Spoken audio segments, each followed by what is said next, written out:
Hello, it's Tom Myers, Superintendent, Bellevue Community School District from Bellevue, Iowa, coming to you with this week's Believe in the Blue update. It's the day after our board meeting, so a little more information than normal here that way. But I want to start off by saying that our Spanish class, or some of our Spanish students, about 18 students, and Miss Dullard and a couple chaperones are on their way to Costa Rica right now. So they have a great trip down there. And then later on this month, on June 27th, we actually will have our FBLA, Future Business Leaders of America, about 19 students traveling to Anaheim, California for the national convention that they all qualified for, all 19 of those students. So congratulations to them. They'll have a wonderful time out there as well. And also a reminder, first day of school, if you're looking out there, it's August 23rd. So that's coming up sooner than you know it. We do have registration here August 7th and 8th from 10 o'clock a.m. to 7 o'clock p.m. Once again, that's at the Bellevue Middle School and High School Commons area for grades PK through 12. On to some information from the board meeting last night. We did have a few hires. Elena Bramer will be our new Spanish teacher as Miss Dullard is leaving. Adam Smith will be our new math teacher. Emily Ricketson is actually going to increase her time at the elementary as elementary guidance counselor, so an increase in time for her. Kelly Humphrey will also increase a little time that way as a school nurse for the entire district. We also hired some bus drivers, part-time bus drivers to go to activities, substitute drive, things like that. Dwayne Sprank, Dave Wright, and then Audrey Rowling will be doing some of that as well in a suburban that way.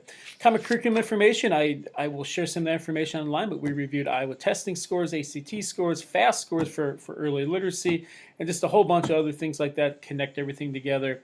It's a one assessment. You got to look at multiple assessments, plus what students are doing and how they're applying their learning, which sometimes the Iowa assessments and other assessments really don't look at. So we have to look at that with a wide lens of what does it actually mean. But I will put that stuff online here on the website very shortly, actually. Did approve some admission prices for extracurricular activities. Everything will stay the same except for a family pass will raise from $160 to $175, and a student pass will raise from $40 to $50, and an adult pass will raise from $75 to $85. Still some of the cheaper passes around, not just in our area, but also our conference and beyond. I did talk a little bit about athletic fundraising, athletic sponsorship, looking at if you want to be an individual and sponsor the athletic program, some different things in there. You'll get your name listed in a program, and a student will get a Comic Galaxy t-shirt. For other people, maybe some free popcorns, free passes to games, anywhere from $25 to $35 to $50 on down the line, all the way up to $250 that way, just to show support for the common athletic programs that way. Then there's also a business level that way too: bronze, silver, gold, platinum, and diamond, anywhere from $75 on up to $1,000. You'll have some free advertising beyond the programs, plus also some free passes to games, etc. That will be on the website, just like all this stuff will. We did transfer funds from we're going to, it was passed as a resolution last night. Safety equipment can be taken from the general fund, which we had done for years. Last year said we couldn't, so we are transferring some funds that way from helmets to shoulder pads to mouth guards to head guards for wrestling, catcher's helmets for softball, baseball, things like that that are safety. We're going to order some new food service program equipment, anywhere from ovens to steamers to tables, all for around $15,000 that way. Those materials I just talked about, the current stove and oven in there, are from 1973. If these last that long, that'll be great news for all of us. So it's very much needed. And to go along with that, food service program saw an increase of 10.7% in the amount of lunches that were served this year compared to last school year. So a great job for Jessica Borman and her entire staff. And we've had a strong lunch program for many years. Just keeps getting stronger each and every year over the last several years. We have fresh fruit, fresh vegetables every day on the salad bar for students to take that way. Also accepted bids for the nutrition program. The milk will come from Bellevue Dairy, Prairie Meadows, or Prairie Farms, I should say, and the bread will come from Bimbo Bakery in Dubuque based on bids. We have a meal charge policy right now. Doesn't impact many people at all. We have to have something in place. You can read about that online. I'm not going to go through all that right now. Basically, if you are low, we are going to contact you if you're low on your funds. That way your child will still get a meal, but we just have to have those paid that way. So nothing big that way.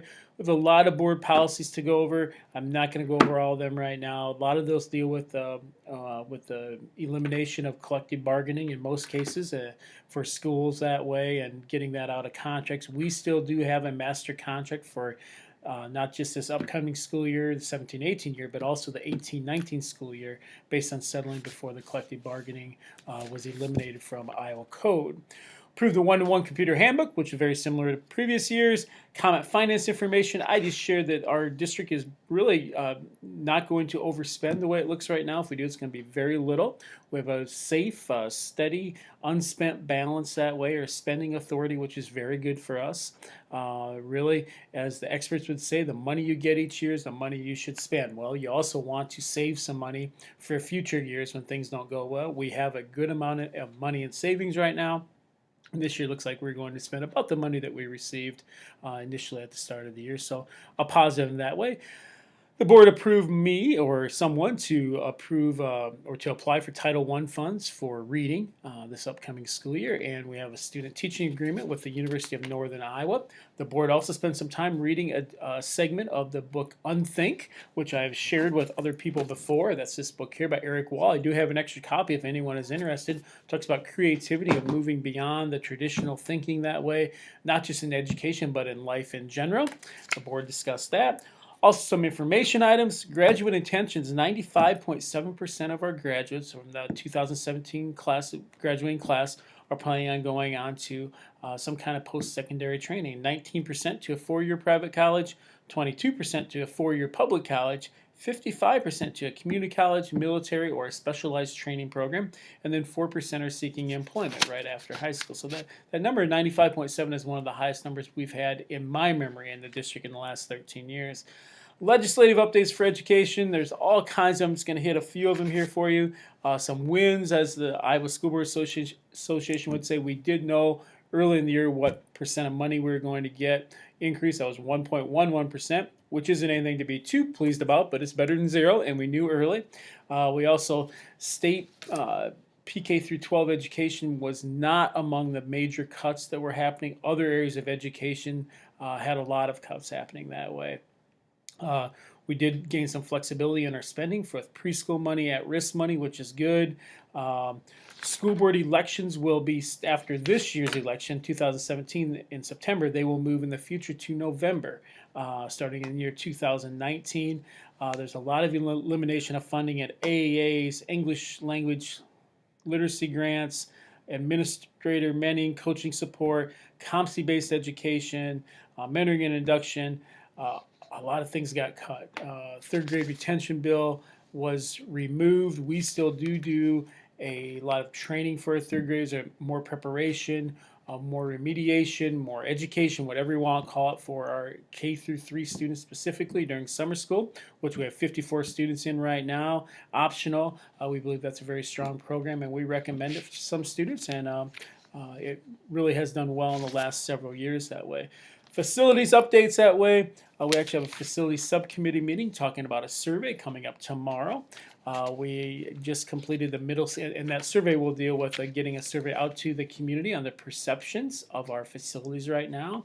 And we'll also have some tours and other community meetings later on once the school year begins in late September, early October.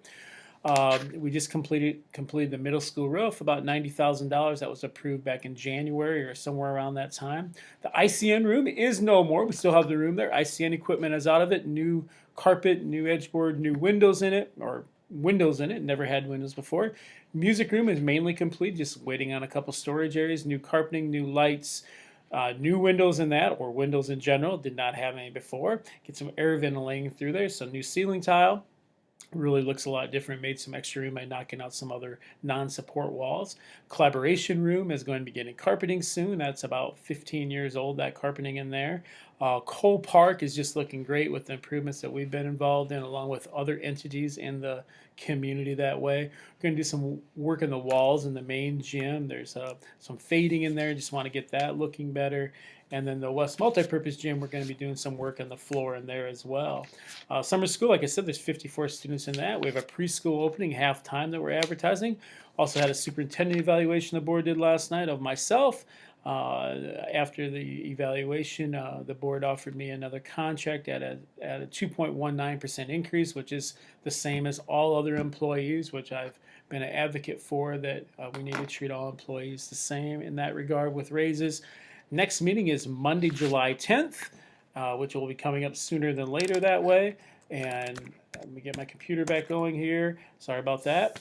And so next meeting is Monday, July 10th. And I want to read something here for you just from John F. Kennedy here. I found this. I think it's always important for us to remember this and reflect on this as we teach students, as we think about what our own students can do. Let us think of education as the means of developing our greatest abilities, because in each of us there is a private hope and dream which, fulfilled, can be translated into benefit for everyone and greater strength for our nation. John F. Kennedy.